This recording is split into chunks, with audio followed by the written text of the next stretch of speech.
말씀은 출애굽기 23장 20절로 33절까지 말씀을 통해서 언약서의 결론이라는 제목을 가지고 살펴보도록 하겠습니다. 오늘 저희가 이제 시내산 언약의 결론적 내용을 살펴보게 됩니다. 하나님께서 모세를 통해서 자기 백성을 애굽에서 건져내시고 시내산에서 이제 언약을 수립하십니다. 그리고 성막을 짓게 해서 성막 가운데 하나님이 임재하심으로 이스라엘 백성과 함께 하시는 내용이 출애굽기 내용이라고 했습니다. 그 중에서 제가 지금 언약을 세우시는 내용을 살펴보고 있습니다. 이 언약 수립이라는 의미, 그리고 언약을 세운 백성이라는 의미를 오늘 저희가 다시 한번 생각해 볼 필요가 있습니다. 이 언약은 하나님과 사랑의 언약이고, 그죠? 하나님만 사랑하고 하나님만 경외하고 섬기는 백성이라는, 하나님께 속한 백성이라는 언약입니다. 그러니까 하나님께서 아브라함과 이삭과 야곱에게 이스라엘 열조에게 하신 언약의 내용이 곧 나는 너희의 하나님이 되고 그들의 하나님이 되고 너희는 내 백성이 되리라, 이렇게 약속하셨는데, 하나님과 이스라엘 백성과 어떻게 하면 사랑의 관계를 맺어서 그들과 하나님께서 임재하셔서 함께 하신다는 의미입니다. 실제로 이제 그 열조에게 세우신 언약대로 하나님께서 모세라는 중보자를 통해서 자기 백성을 건져내시고 언약을 세워서 사랑의 관계를 맺으시고 이제 하나가 되어 주시는 거죠. 그런 내용 가운데 있습니다. 그래서 언약을 수립하시는데 이제 언약 수립의 준비를 시내산에서 하시고 이제 언약의 내용을 알려주십니다. 우리가 보통 십계명 또는 법규 이런 내용을 지금 수여를 해 주십니다.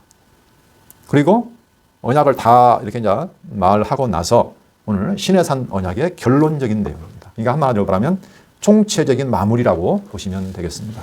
그러니까 잘 보시면 지금까지 했던 언약을 총정리해서 결론적으로 말해주는 내용이다. 그리고 이제 이어지는 다음 부분은 그 언약의 내용을 잘 말해줬기 때문에 이제 언약을 공식적으로 체결합니다. 우리가 보통 이제 피의 언약을 맺는다 하는데 그 내용이 출애굽기 24장에 나와 있습니다. 지난 시간 저희가 법규에 대해서 마지막 부분을 살펴봤습니다. 사람의 자유와 생명에 대한 법규, 또는 사람의 소유, 재산에 대한 법규, 그 다음에 거룩한 하나님 나라의 질서 유지를 위한 법규를 지난 시간에 살펴봤습니다. 그래서 하나님의 나라, 하나님이 약속하신 그 나라, 하나님의 거룩한 백성의 삶은 도대체 어떠한 삶이냐 하는 것을 하나의 법으로서 설명해 주신 것이다 라고 보시면 되겠습니다. 그래서 거룩한 하나님 나라의 질서 유지를 위한 법규가 여호와만 섬기는 삶이다. 그렇죠? 그 다음에 약한 백성을 긍휼히 여기는 삶이다. 그리고 하나님께 구별된 거룩한 백성으로서 삶이다. 그 다음에 정의로운 백성으로서 공정하고 진실하고 이런 백성으로서 사는 것이다. 마지막으로 처음과 마지막이 같은 내용이라고 했습니다. 여호와를 기억하는 백성이다 라는 것을 저희가 살펴봤습니다. 자, 그러면 계명이나 법규를 통해서 지금 다 설명이 됐거든요. 법규까지. 그래서 그걸 합쳐서 이제 율법이라고 이렇게 부르는데, 도대체 하나님의 나라, 하나님의 거룩한 백성의 삶은 도대체 무엇이냐라고 정리를 해본다면 그것은 오직 여호와 하나님만을 기억하고 경외하고 사랑하는, 그죠? 사랑하는 백성으로서의 삶이고, 더불어 그 이웃들, 자기 백성, 연약한 이웃들을 사랑하고 사는 백성입니다. 그러나 그 근원은 역시 하나님의 영원하신 자비와 크신 긍휼, 은혜에 기초한 것이라고 했습니다. 그렇죠? 왜 사랑해야 되냐, 내 이웃을, 연약한 이웃들을? 그것은 내가 그러한 존재였고 종로로 탔던 백성이었고 나에게 임한 하나님의 그 크신 은혜와 사랑, 긍휼, 자비, 그것을 내가 받았기 때문에, 그렇죠? 그래서 이건 자연스러운 현상이다, 이렇게 말을 했습니다. 그래서 하나님을 사랑하고 이웃을 사랑하며, 그렇죠? 그 다음에 정의롭고 거룩하게 구별된 백성으로서 살아가는 것이다. 이게 시내산 언약에서 저희가 살펴볼 수 있는 하나님 나라의 모습 또는 거룩한 백성의 모습이라고 볼 수 있습니다. 다시 한번 정리하는 의미에서 이제 언약서의 결론적인 내용을 오늘 살펴볼 겁니다. 23장 20절로 33절까지입니다. 자, 오늘은 언약. 신의 산 언약입니다. 신의 산 언약의 결론적 내용이다. 이렇게 정리를 했습니다. 자, 이제 결론을 내리고 나서 다음에 뭐가 오냐면 언약의 이제 공식 체결식이 나옵니다. 피를 흘려서 예전에 이제 언약을 맺을 때 피를 흘려서 언약을 맺었는데 공식 체결식이 24장부터 나오게 됩니다. 어떻게 보면 신의 산 언약이 일단락되었다라고 볼 수 있죠. 큰 의미에서 보면. 네. 자, 그런데 이걸 다른 면으로 보면 사실은 이 언약 체결식이 일어나는데 이 언약을 체결할 때 우리가 서문이 있죠. 서문. 그렇죠. 그래서 이 내용을 다른 말로 하면은 이것을 언약 체결식의 서문으로 볼 수도 있습니다. 그렇죠? 자, 언약 체결식에 앞서서 서문의 어떤 내용으로 볼 수도 있다는 겁니다. 우리가 왜 언약을 지켜야 하는가? 그렇죠? 언약을 우리가 지킬 때 어떠한 혜택이 있느냐? 어떠한 책임이 있느냐? 이런 언약 체결식의 서문적으로도 바라볼 수 있습니다. 왜냐하면 이거 끝나고 나서 바로 체결식이 시작되니까요. 그래서 결론이기도 하고 또는 언약 체결식의 서문이 되기도 한다. 이렇게 보시면 좀 더 이해가 쉬울 것 같습니다. 사실 뭐 내용은 굉장히 단순합니다. 자, 지금 하나님께서 여호와 하나님과 이스라엘 백성이 지금 무슨 관계를 맺냐면 언약 관계를 맺었습니다. 언약. 그렇죠? 언약을 맺었습니다. 그래서 이게 언약 백성이라는 말이 굉장히 중요합니다. 이스라엘 백성은 다시 말하면 언약 맺은 백성이다. 언약 백성이다. 근데 대상이 누구냐면 여호와 하나님과 언약을 맺은 백성이다. 이렇게 보시면 되겠습니다. 언약의 본질은 어디에 나와 있냐면 지금 계명과 법규 나와 있죠. 한마디로 말하면 언약은 사랑의 언약이다. 이렇게 정리를 할 수 있습니다. 하나님을 사랑하고 이웃을 내 몸처럼 사랑하라 하는 사랑의 언약입니다. 그러니까 하나님 나라는 결국 사랑의 나라죠. 사랑의 나라. 근데 결론적인 내용을 보시면 여기는 세 가지 내용으로 되어 있습니다. 단순합니다. 사실은 이게. 이 언약의 결론입니다. 이게 결론. 결론적으로 뭘 말하냐면 첫째는 약속입니다. 하나님께서 약속을 해주십니다. 자, 두 번째는 약속을 하시고 이제는 명령을 하십니다. 그 다음에 세 번째는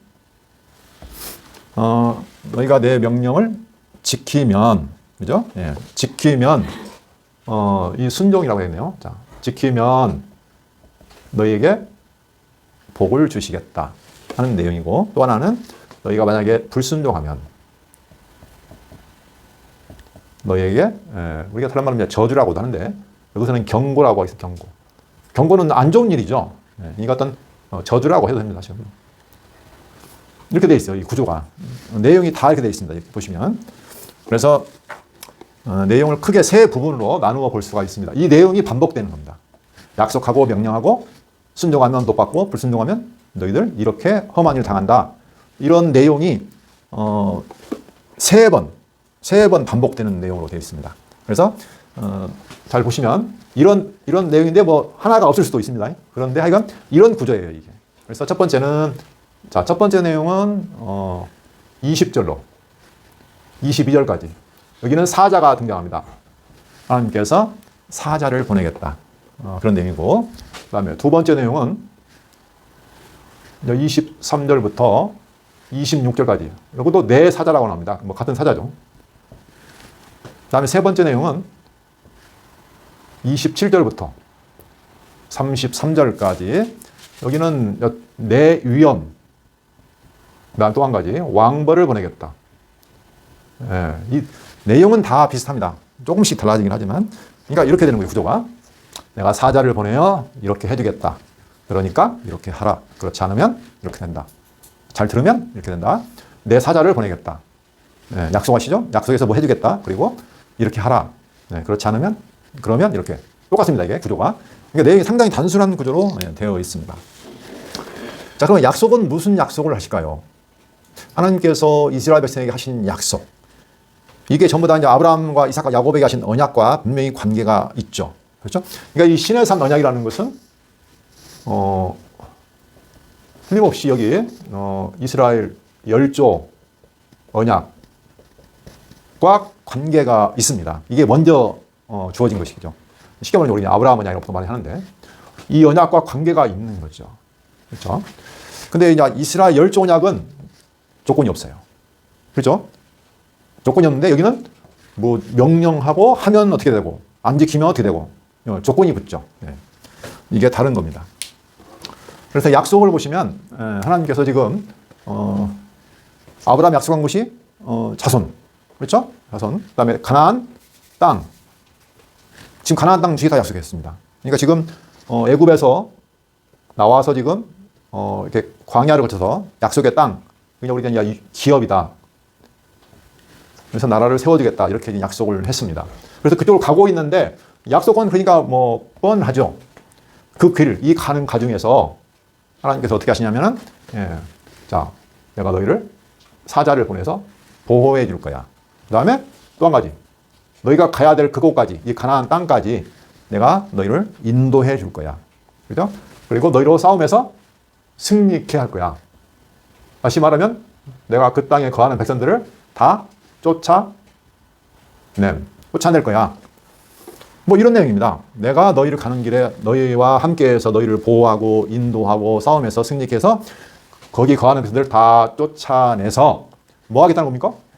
이 땅을 주시겠다는 거죠. 그렇죠? 그래서 너희들에게 내가 기업을 줄 거야. 근데 땅입니다. 기업 주신다. 이런 것이 약속입니다.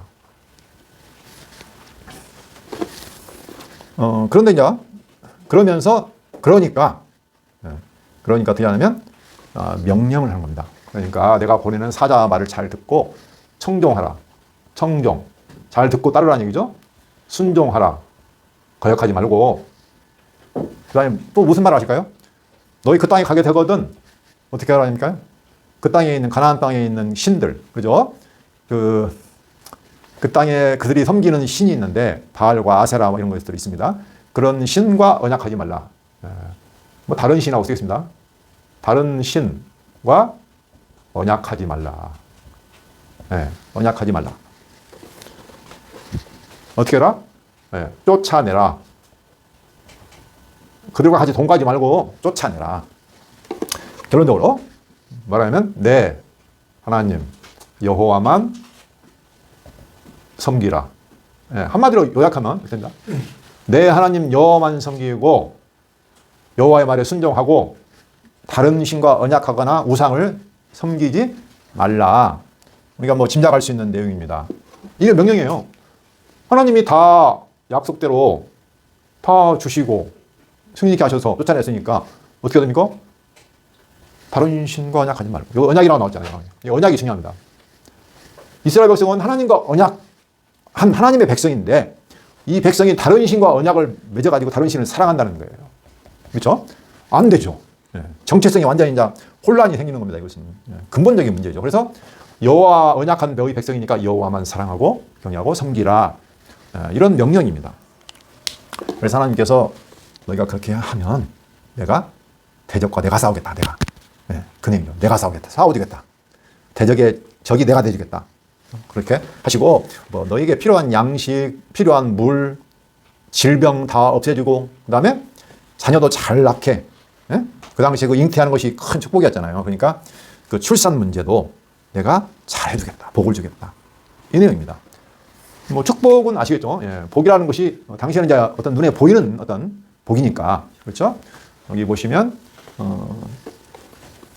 방금 말 것처럼 양식, 물, 뭐 출산 이런 것들. 건강, 질병에서 해방시켜주고 그다음에 자녀를 많이 낳게 해주시겠다는 거. 이런 여러 가지 복들이 있고 그러면 불순종할 때는 어떻게 하느냐? 내가 너희 허물을 용서치 않을 거야. 허물을 용서치 않을 거야. 반드시 어떻게 한다는 겁니까? 용서치 않으면 심판하시겠다는 거죠. 그리고 너희가 다른 신을 섬기게 되면 어떻게 된다? 너희의 그들이 올무가 될 거야. 너희가 거기에 걸려서 힘든 일을 겪게 될 거야. 고통을 받을 거야. 이런 경고입니다. 자, 그러면 사실 내용은 다 봤죠. 이제 실제로 내용을 제가 살펴봐야 되겠지만 전부 이런 내용입니다. 그러면 사실 이게 율법의 내용을 지금 다 말해준 거나 마찬가지입니다. 사실은. 그렇죠? 계명이나 법규가 다 무엇이냐면 여호와만 사랑하고 섬기라. 이 내용이거든요. 그리고 뭐 십계명 보시면 다른 신 우상 섬기지 말라. 여호와만 사랑하고 섬기라. 다른 거거든요. 네. 그래서 이 부분이 바로 시내산 언약의 결론적인 내용이다. 이것을 총체적으로 하나님의 약속과 명령과 복과 저주 이것을 총체적으로 설명한 다음에 이제 공식적으로 체결을 하는 겁니다. 언약을. 그렇죠? 앞에 내용도 모르고 언약을 체결할 수는 없잖아요. 그렇죠? 언약을 다시 한번 명확히 정리하고 그다음에 이제 그래? 알았지? 그러면 공식적으로 이제 체결에 들어가는 겁니다. 이렇게 보시면 오늘 내용은 뭐 다 살펴봤다 해도 무관합니다. 자, 그러면 내용을 한번 살펴보면서 이것이 과연 무슨 의미가 있을까 하는 것을 한번 살펴보려고 합니다. 자, 출애굽기 23장 20절로 22절 보면 이제 사자를 보내시겠다고 약속하시는 내용이 나옵니다. 내가 사자를 내 앞서 보내요. 지금 이스라엘 백성이 가야 되는데, 그렇죠? 광야를 거쳐서 가나안 땅으로 가야 되는데 하나님께서 내 사자를 내 앞서 보내어 길에서 너를 보호하여 너를 내가 예비한 곳에 이르게 하리니. 예비한 곳이 당연히 가나안 땅이겠죠. 이르게 하리니 약속입니다. 이건 그렇죠. 너희는 삼가 그의 목소리를 청종하고 그를 노엽게 하지 말라. 이것은 뭡니까? 명령이죠. 그렇죠. 하지 말라. 청종하고 노엽게 한다. 이건 이제 거역하니까 노엽게 하는 거죠. 그가 너희의 허물을 용서하지 아니할 것은 내 이름이 그에게 있음이니라. 예. 내가 사자를 내 앞서 보냅니다. 그게 하나님의 사자죠. 특별한 사자입니다. 그 사자를 보냈는데 그게 바로 하나님을 어떻게 합니까? 하나님의 일을 하고 있는 하나님과 마찬가지인 존재입니다. 근데 그 말을 거역한다? 그러면 하나님을 거역하거나 똑같습니다. 그러니까 용서하지 않겠다는 거죠. 그래서 뭐라고 하냐면 내 이름이 그에게 있다 이렇게 말하는 겁니다. 하나님의 이름이 내가 그에게 주었어. 그러니까 그는 나와 마찬가지야. 그러니까 불순종하지 말라 이런 내용이죠. 22절 내가 그의 목소리를 잘 청종하고 내 모든 말대로 행하면 그렇죠. 예. 너희가 잘 청종하고 내 말대로 순종하면 그 말입니다. 내가 내 원수에게 원수가 되고 내 대적에게 대적이 될지라. 하나님이 우리의 원수 대적을 하나님께서 대신 싸워주겠다는 내용이죠. 예. 자, 여기 보면 여기는 이제 두 가지가 같이 들어있죠. 자, 너희가 순종하지 않을 때 노엽게 했을 때에 용서하지 심판하겠다 하는 내용하고 그러나 너희가 청종하면 내가 너희를 위해 대신 싸워주겠다라고 지금 말하고 있는 내용입니다. 그러니까 복과 경고가 지금 저주가 같이 들어가 있죠. 자, 여기서 이제 사자, 내 사자라고 말했습니다. 그래서 사자를 앞서 보낸다. 그러니까 이 그 약속의 땅을 점령하러 가는 길이나 점령하는 과정이나 그 땅을 차지하는 그 모든 것에서 누가 간다는 겁니까? 하나님의 사자, 다시 말하면 하나님이 앞서 가신다는 내용입니다. 하나님이 해 주시겠다는 거죠. 예. 사실 뭐 하나님의 그 사자, 천사라고도 봅니다. 일반적으로 천사. 여기서는 이제 하나님의 특별한 사자다. 이제 하나님이 그 우리가 창세기나 지금까지 출애굽기 역사를 살펴보시면 그 뭐가 나오냐면 하나님의 사자가 등장하죠. 근데 어느 때는 천사라고 했다가 어느 때는 하나님의 사자라고 했다가 갑자기 하나님의 사자가 하나님으로 바뀌어버려요. 말도 없이. 그러잖아요. 그런 일이 많아요. 사실은. 우리가 잘 보듯이 아브라함에게도 하나님의 사자가 나타났고 하갈에게도 나타났죠. 네, 나타납니다. 하나님이 역사를 하실 때 하나님이 직접 현현하는 경우는 거의 없습니다. 그렇죠? 사자의 모습으로 찾아오시거나 사자로서 나오죠. 야곱에게도 나타났죠. 그렇죠? 뭐 돌베개 베고 잘 때 사닥다리 보이고 하나님의 사자가 오르락내리락 하고 나타나서 말씀해 주신 내용이 나오잖아요. 하나님의 사자가 나타납니다. 그리고 다시 돌아올 때 야복 강가에서도 하나님의 사자와 씨름했죠. 예. 이렇게 하나님의 사자가 나타나서 인도하고 보호하고 승리케 하고 이런 일을 하는 겁니다. 그뿐만이 아니죠. 민수기 22장에 보면 이제 발람 사건이 나오죠. 발락이 발람 선지자를 불러다가 저주하려고 했는데 하나님의 사자가 나타났죠. 막아요. 예. 저주를 못하게 막으십니다. 이런 것들. 그 다음에 기드온 사자를 부를 때도 하나님의 사자가 나타나고. 이게 하나님의 역사 가운데 계속 하나님은 아닌 것처럼 보이지만 하나님의 현현하는 모습으로 사자가 등장해서 그 백성을 인도하고 보호하고 또는 승리케 하거나 이런 역사를 하십니다. 하나님이 영이시기 때문에 이렇게 어떤 보이는 존재로 현현하실 수 있는 거죠. 어쨌든 간에 결국은 하나님이 하시겠다는 거죠. 그런 내용입니다. 좀 더 볼까요? 자, 23절로 26절 가보면 이제 내 사자란 말이 나옵니다. 내 사자가 내 앞서 가서, 똑같죠? 내 앞서 가서 너를 아모리 사람과 헷 사람과 브리스 사람과 가나안 사람과 히윗 사람과 여부스 사람에게로 인도하고 나는 그들을 끊으리니. 지금 의회가 말이 내 사자가 간다고 했고 또 끝부분에 가면 뭐라고 하냐면 나는 그들을 끊으리니. 왜 갑자기 사자가 나로 갔습니까? 같다는 겁니다. 내 사자나 나나. 창세기에도 갑자기 하나님의 사자였다가 여호와가 등장해버립니다. 바로 같은 존재를 하는 거예요. 거의.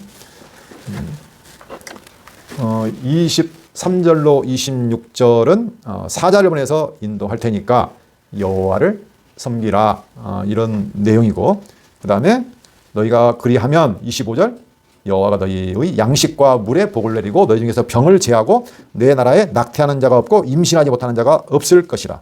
내가 너희의 날수를 채우리라. 장수에다가 뭐 낙태하는 것도 없고 병도 없고 양식과 물은 풍족하게 주고 이런 복을 주신다는 겁니다. 그렇죠. 근데 여기서는 뭐가 없을까요? 경고의 메시지는 없습니다. 그렇죠. 여기는 축복만 나와 있죠. 그러나 사실은 하나님께서 뭐라고 하냐면 24절 너는 그들의 신을 경배하지 말며 섬기지 말며 그들의 행위를 본받지 말고 그것들을 다 깨뜨리며 그들의 주상을 부수고 내 하나님 여호와를 섬기라. 그리하면 이렇게 있잖아요. 지금 그렇지 아니하면 빠져 있어요. 여기는. 하지만 암묵적으로 그리하면만 있는 건 아니죠. 분명히 그리하지 않는다면 어쨌다는 겁니까? 저주 임한다는 거죠. 빠져는 있지만 속에는 숨어 있는 거죠. 사실은 그게. 자 27절에 보겠습니다. 자, 지금 사자를 보낸다. 두 번째는 내 사자를 앞서 보낸다. 그 다음에 세 번째는 이제 내 위엄을 보낸다는 겁니다. 아니, 위엄이 뭐 사람인가요? 위엄을 보내게? 좀 헷갈릴 수 있어요. 말이. 자, 보겠습니다. 27절. 내가 내 위엄을 내 앞서 보내어 내가 이룰 곳의 모든 백성을 물리치고, 아니, 사람도 아니고 내 위엄을 내 앞서 보내어 내가 이룰 곳의 모든 백성, 가나안 땅의 모든 백성을 물리치고 내 모든 원수들이 내게 등을 돌려 도망하게 할 것이며. 약속이죠. 자, 세 번째 보시면 좀 이해가 안 될 수도 있지만 어쨌든 간에 내 위엄을 보낸다는 겁니다. 위엄을 보낸다. 여기 보시면 어디 있죠? 위엄. 여기. 내 위엄을 보낸다. 그 다음 좀 볼까요? 28절. 내가 왕벌을 내 앞에 보내리니. 이제 두 번째는 위엄뿐만 아니라 왕벌을 보낸다는 겁니다. 왕벌. 또 왕벌은 뭘까요? 내가 왕벌을 내 앞에 보내리니 그 벌이 히윗 족속과 가나안 족속과 헷 족속을 내 앞에서 쫓아내리라. 이 17절과 다른 것이 있나요? 내 위엄을 보낸다, 앞에 보낸다. 왕벌을 보내는데 모든 백성 원수들을 어떻게 한다? 물리치게 한다는 거죠. 그 다음에 왕벌도 히윗 족속과 가나안 족속과 헷 족속을 내 앞에서 쫓아낸다. 같은 말입니다. 말은 좀 다르게 나온 거지만 비슷한 내용이라는 거죠. 그죠?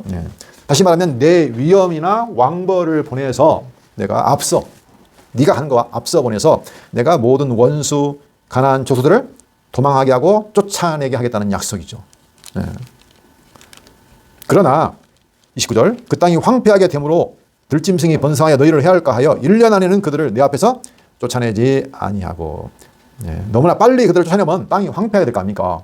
그렇죠? 갑자기 쫓아내면 누가 경작합니까? 땅을.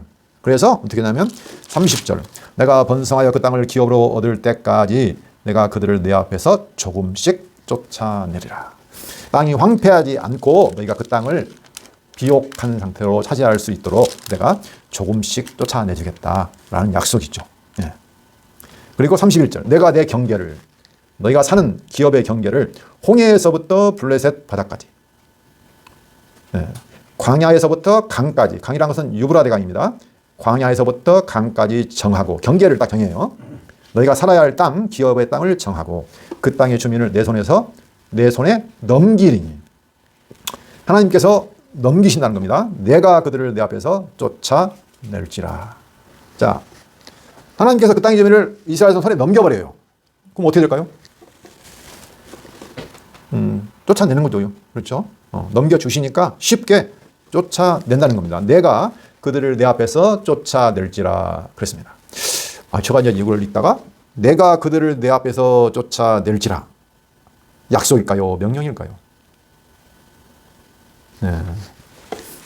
이게 조금 헷갈릴 수 있습니다. 약속인가 명령인가. 쫓아낼지라. 쫓아낼지라. 이것은 사실은 앞에서 쭉 문맥은 사실은 약속에 포함되어 있죠. 그렇죠? 예. 하나님께서 쫓아내리라. 넘긴다. 그러니까 당연히 쫓아내게 될 것이다 라고 보는 게 문맥상 맞기는 맞아요. 그렇죠? 그래서 하나님의 어떤 주권적인 약속, 문맥적으로는 약속입니다. 분명히 뭐 영어로 하면 너는 뭐 will 할 거야 이런 얘기거든요. 하게 될 거야 이런 의미를 가지고 있는데 근데 약간 또 이것만 있는 거 아니에요? 신명기 7장 1절로 2절로 한번 볼까요? 이걸 좀 더 자세히 하기 위해서는 신명기 7장. 신명기도 똑같은 호렙산 언약, 시내산 언약을 반복해서 지금 설명해 준 내용이기 때문에 참고를 해보겠습니다. 7장 1절로 2절. 내 하나님 여호와께서 너를 인도하사, 비슷하죠? 내가 가서 차지할 땅으로 들이시고 내 앞에서 여러 민족, 헷 족속과 기르가스 족속과 아모리 족속과 가나안 족속과 브리스 족속과 히 족속과 여부스 족속, 곧 너보다 많고 힘이 센 7 족속을 쫓아내실 때에, 중요한 것은 너보다 많아, 수도 많고 힘도 센 7 족속을 하나님이 인도해서 쫓아내실 때에 내 하나님 여호와께서 그들을 내 손에 넘겨 내게 치게 하시리니, 그죠? 그들을 내게 넘겨, 아까 넘기는 말 나왔죠, 앞에서도. 내게 치게 하시리니 그때 너는 그들을 진멸할 것이라. 그들과 어떤 언약도 하지 말 것이요 그들을 불쌍히 여기기도 말 것이며 혼인도 하지 말라. 그런 내용이 쭉 나옵니다. 여기 내용하고 똑같아요. 다시 해주는 거예요. 신명기에서는 똑같아요. 여기는 분명히 뭐라고 했어요? 약속입니까? 명령입니까? 그들을 뭐라고 했죠? 진멸할 것이라. 여기는 명령으로 나와 있죠. 분명히 쫓아내신다고 했는데 진멸할 것이라. 다시 앞으로 보겠습니다. 진멸할 것이라. 내가 그들을 내 앞에서 쫓아낼지라. 쫓아낸 것은 누가 쫓아내야 할까요? 낼지라. 분명히 하나님이 쫓아내시겠다고 했는데 낼지라. 쫓아낸다는 것이 진멸한다는 것하고 좀 다른가요? 쫓아낸다? 진멸한다. 그 땅에서 쫓아내. 진멸해서 살려두지 말고 다 쫓아내. 이런 의미죠. 약간 명령력 요소도 포함되어 있다. 이렇게 보시는 겁니다. 그렇죠? 물론 본질은 하나님이 이루시는 약속이에요. 그러나 이스라엘 하여금 실제적으로는 누가? 이스라엘을 쫓아내야죠. 진멸해야 되죠. 그렇죠? 이게 지금 어떤 한 명령을 포함도 하고 있는 약속이다. 이렇게 보시는 것이 맞습니다. 근본적으로는 물론 하나님의 약속입니다. 그렇게 보시고 쫓아낼지라 이렇게 하시고 약속을 주시고 너는 그들과 그들의 신들과 언약하지 마라. 또 이제 명령이 나오죠. 그러니까 언약하지 마. 그렇죠? 그들의 신과 언약하지 말라. 그들이 내 땅에 머무르지 못할 것은, 만약에 그 가나안 족속들이 그 땅에 머무른다. 왜 머무르면 안 되느냐? 머무르지 못할 것은 그들이 너를 내게 범죄하게 할까 두려움이라. 하나님의 걱정은 뭐냐면 너희가 나에 대해서 범죄하게 할 수 있다. 그들이 함께 있으면. 그렇죠? 남겨두면 두려움이라. 내가 그 신들을 섬기면 그것이 너의 올무가 되리라. 그 가나안 족속이 섬기는 그 신들을 너희가 섬기고 같이 언약을 맺으면 그것이 너희로 하여금 나를 떠나게 하는, 그죠? 나를 떠나게 하는 올무가 된다는 거죠. 그러니까 남겨두지 말고 진멸하라. 언약하지 말라. 쫓아내라. 이렇게 말씀해 주십니다. 자, 아까 세 번째 내용은 무엇을 보내세요? 내 위엄과 왕벌을 보낸다. 이게 조금 어려울 수 있습니다. 이건 도대체 뭐냐? 내 위엄을 보낸다. 위엄. 그 다음에 왕벌. 이게 좀 어려울 수 있는데 여기서 위엄이라는 것은 제가 아까 출애굽기 15장 16절을 읽어봤죠. 거기 다시 볼까요? 자, 15장 16절. 여기는 이제 모세가 출애굽하고 나서 홍해바다 사건 뒤에 하나님의 놀라운 영광을 보고 찬송하는 그 내용입니다. 그때 뭐라고 노래를 하냐면 15절부터 볼까요? 에돔 두령들이 놀라고 모압 영웅이 떨림에 잡히며 가나안 주민이 다 낙담하나이다. 그 위에도 있죠. 14절. 여러 나라가 듣고 떨며 블레셋 주민이 두려움에 잡히며. 그렇죠? 16절. 놀람과 두려움이 그들에게 임함에 주의 팔이 크므로, 주의 힘 팔이 크므로 그들이 돌같이 침묵하였사오니 여호와여 주의 백성이 통과하기까지 곧 주께서 사신 백성이 통과하기까지였나이다. 하나님께서 이스라엘 자손을 애굽에서 건져서 인도 통과할 때까지 그들이 다 어떻게 했다? 하나님의 크신 영광과 능력, 그 하나님의 그 놀라운 일, 그걸 보고 듣고 어떻게 됩니까? 여러 나라가 듣고 떨며 두려움에 잡히며 놀라고 모압 영웅이 떨림에 잡히며 가나안 주민이 다 낙담하나이다. 놀람과 두려움이 그들에게 임함에, 그렇죠? 그들이 침묵해버려, 돌처럼 딱 굳어버렸어요. 네. 근데 방금 뭐라고 했어요? 내 위엄. 하나님의 놀라운 위엄을 내가 보여서, 이렇게 한다요? 그 말이죠. 하나님의 그 놀라운 위엄, 압도적인 그 두려움과 공포, 내면적으로 완전히 붕괴를 시켜버린 겁니다. 그렇죠? 이해되시죠? 대적들이 놀래가지고 싸우지도 못해요. 저희 여리고성 알잖아요. 여리고성. 그렇죠? 여리고성. 여리고성 정복할 때 그들이 왜 안 나왔을까요? 무서워가지고 어떻게 했습니까? 그 안에 숨어 있었어요. 그 강대한 조소들이. 기생 라합이 보고할 때 그랬잖아요. 우리가 이미 어땠다? 마음이 다 녹아버렸다. 그렇게 사장한테 말했잖아요. 정탐꾼에게. 그 가나안 백성들이 그 소식을 듣고 하나님의 그 놀라운 위엄을 듣고 나서 어떻게 해요? 마음이 녹아버렸어요. 그런 거죠. 위엄이 어떤 것을 의미하는가를 우리가 한번 살펴본 겁니다. 자, 그 내용이 뭐 신명기 2장 25절 한번 볼까요? 신명기 2장 25절. 오늘부터 내가 천하 만민이 너를 무서워하며 너를 두려워하게 하리니 그들이 내 명성을 듣고 떨며 너로 말미암아 근심하리라 하셨느니라. 네. 그 당시에 아모리 왕 뭐 시온과 그 있죠. 그 모압 요단 동편 땅 정복할 때 그들이 어떻게 해요? 두려워 떨고 근심한다는 거죠. 비슷한 내용입니다. 이게 다 보시면. 그 다음에 여호수아 2장 9절 거기까지 한번 보겠습니다. 라합이 나오죠. 또 그들이 눕기 전에 라합이 지붕에 올라가서 그들에게 이르러 말하되 여호와께서 이 땅을 너희에게 주신 줄을 내가 아노라.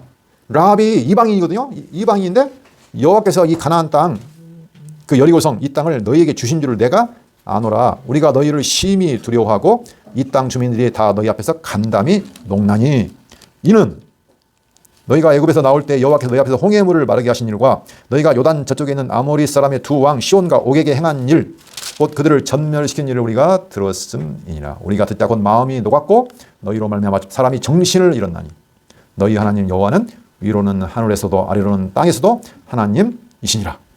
이방 기생 여인 라합이 그 소식 여호와의 하신 일을 듣고 놀라서 마음이 다 녹았다라고 고백하는 내용입니다.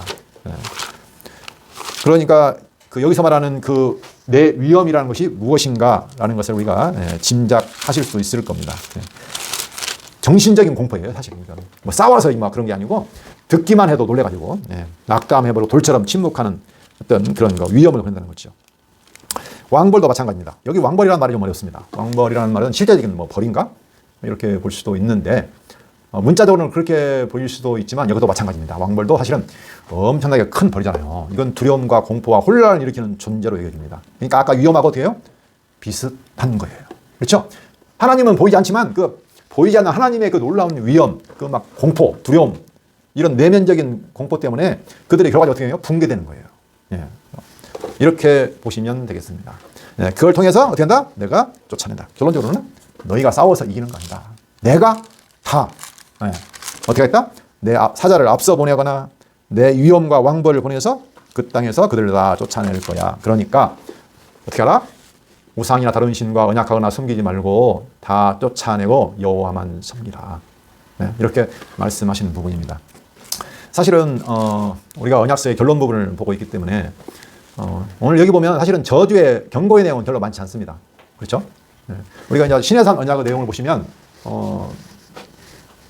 별말 없죠. 내 하나님 여호와만 섬기라. 뭐 이런 내용하고 그다음에 내 이웃을 사랑하라는 내용 이렇게 결론을 짓고 좀 더 이제 발전이 돼 갑니다. 이게 제가 이제 오늘은 시내산 언약을 보고 있죠. 자, 시내산. 좀 지나면 이제 모압 땅 언약이 나오죠. 그다음에 좀 지나면 세겜 땅 언약이 나옵니다. 그러니까 하나님이 주신 그 율법은 이게 기초예요. 기초적으로 제정하시고 이건 좀 더 세대가 이제 바뀌죠. 그죠?